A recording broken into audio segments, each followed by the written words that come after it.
Hello everyone, and welcome to this month's sales initiative, Taking Back Control of Your Wine Sales. Understanding your restaurant's wine literature and how to present it effectively and use it as a sales tool is this month's sales technique. Now, this month I want you to focus not only on learning how, but I really want you to understand why the correct way of presenting your wine list can be all the difference in the world in generating truly amazing wine sales. Now here's an example of what your approach to the table regarding beverages probably looks like.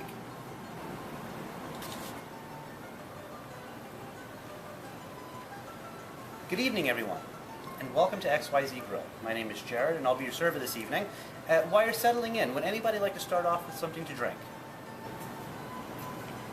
Alright, so this was an example of really good service, but also an example of very poor sales. Now, let me show you how with a simple change of approach we can generate much higher wine sales. But first, I want you to understand this very important point. Unless it can't be avoided, no one should present the wine list to your table except the person selling wine to that table, whether it's you, your sommelier, or your manager. Or else whoever starts looking at that wine list is going to start making decisions based on what they know, which is 10% of what you know, and they're going to resort to what they're comfortable with, which in almost every case is going to be price. And we never want anyone to make any decision based on price, or else they're going to resort to a lower priced wine. Now, if the standard at your restaurant is to have the wine list presented to the table right away, take control of that situation by approaching the table immediately. But in either case, we need to take control of that wine sale by first finding out who at that table is responsible for choosing the wine, getting that wine list open and in their hands, and we want to have a suggestion right off the bat of what wine we think that table should be drinking. If you have a qualified suggestion, it's going to build the guest's confidence in you, but it's also going to give the table the impression that your restaurant is the type of restaurant where ordering a bottle of wine is the norm. And that's the impression we want to give. Cocktails are never going to make you as much money as wine, and we want that table thinking bottled wine first. Now, let me show you with a little tweak what the presentation of your wine list should look like. Good evening, everyone, and welcome to XYZ Grill. My name is Jared, and I'll be your server tonight. And before we dive too far into the menus, who's in charge of making your wine decisions tonight? Who can I leave our wine list with? You, sir? Thank you. Now, while you're looking this list over, Cabernet by far is the most popular choice in this restaurant, and one of my favorites on that list is Rombauer 2007 out of Napa Valley.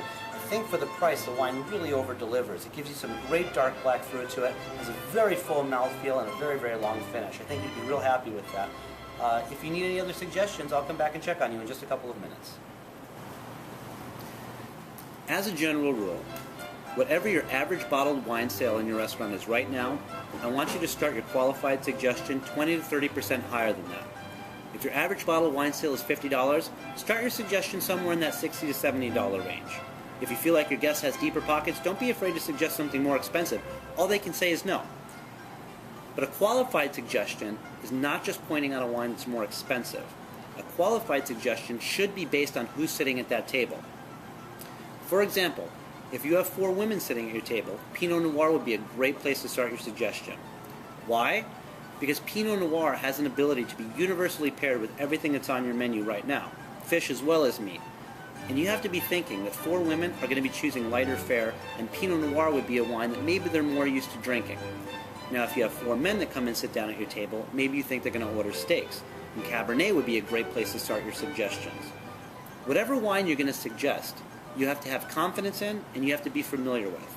You have to know the flavor profile of that wine, and you've got to know where that wine is from, but more importantly, and most importantly, you got to know something intangible about that wine.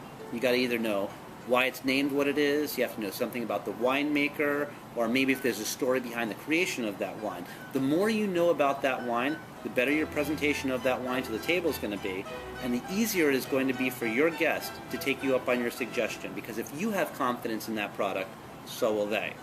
That's how you generate truly incredible wine sales. Now, if we can change your approach, and you can accomplish this, you're going to do 3 very, very important things. You're going to start selling wine in a higher price range. You're going to start getting wine on that table much faster, giving you a much better opportunity to sell a second or third bottle to that table. But also, you're going to start building up great credibility with your guest, meaning that if you start suggesting things throughout the rest of their meal, they're going to take you up on their suggestions because now they have confidence in you. So in summary, The three things that we need to focus on with this month's sales initiative is finding out who at the table is choosing wine, get them an open wine list in their hands so they start looking at it right away, and having a qualified suggestion right off the bat that we can give them. If you do these three things, your wine sales are going to soar.